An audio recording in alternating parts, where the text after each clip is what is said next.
अजितदादांसारखा लोकनेता गमावल्याचं जे दुःख आपल्याला आहे आणि ती कधी भरून निघणार नाही, ते महाराष्ट्राची हानी आहे।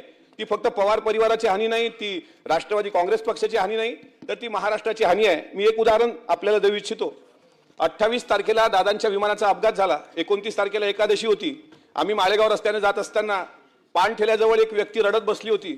आम्ही तिथे गाडी थांबवली आणि म्हटलं, तुम्ही का रडताय काका? त्यांचं वय, ते म्हणाले की मला असं, आता साहजिक आहे सगळा महाराष्ट्र रडत होता त्यावेळेस, ते रडता रडता म्हटलं, तुम्ही रडताय का? ते काही बोलायला तयार नव्हते।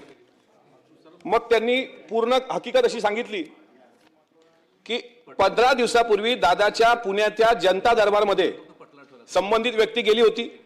त्यांनी दादांना विनंती केली होती की मला एकुलती एक मुलगी आहे, माझे किडनॅप गेलेले आहेत, माझ्या पत्नीला पॅरालिसिस आहे आणि माझ्या मुलीला आंतरजिल्हा बदली पाहिजे, म्हणजे पुण्यावरून माझ्या जिल्ह्यामध्ये तिला आणायचं आहे, पण अधिकारी लोक मला पैसे मागतायत, अशी तक्रार केली।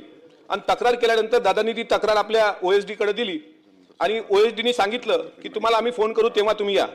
आणि 28 जानेवारीला त्यांना बारामतीला बोलावलं गेलं।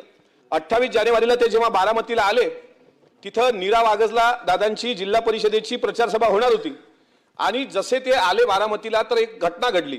8:15 8:30च्या दरम्यान दादांचं विमान कोसळलं आणि कोसळल्यानंतर त्या व्यक्तीची शेवटची अपेक्षा मावळली होती। आता ते घरी जायला निघतील तर गर्दी इतकी की बारामतीमधले हॉटेल बंद, स्टॉल बंद, बारामतीतल्या बसेस बंद, सर्व काही बंद असताना त्यांनी घरी जाण्याकरता प्रयत्न केले, पण त्यांना जाता येत नव्हतं, म्हणून ते मुक्कामी थांबले।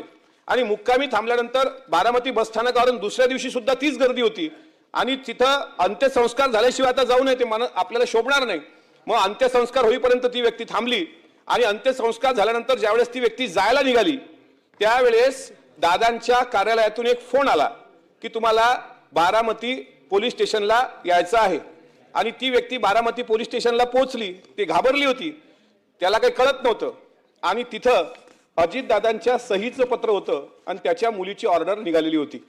सांगायचं तात्पर्य असं की जाताना सुद्धा अजितदादांनी एका गरीब माणसाचं काम करून दादा गेले होते, कारण विमान दुर्घटनेनंतर जी माळरानावर कागद जळलेली होती त्यात एक कागद त्याच्या मुलीच्या आंतरजिल्हा बदलीच्या वर एंडोर्समेंट असलेला अजितदादांच्या हिरव्या पेनाची सही असलेला कागद होता।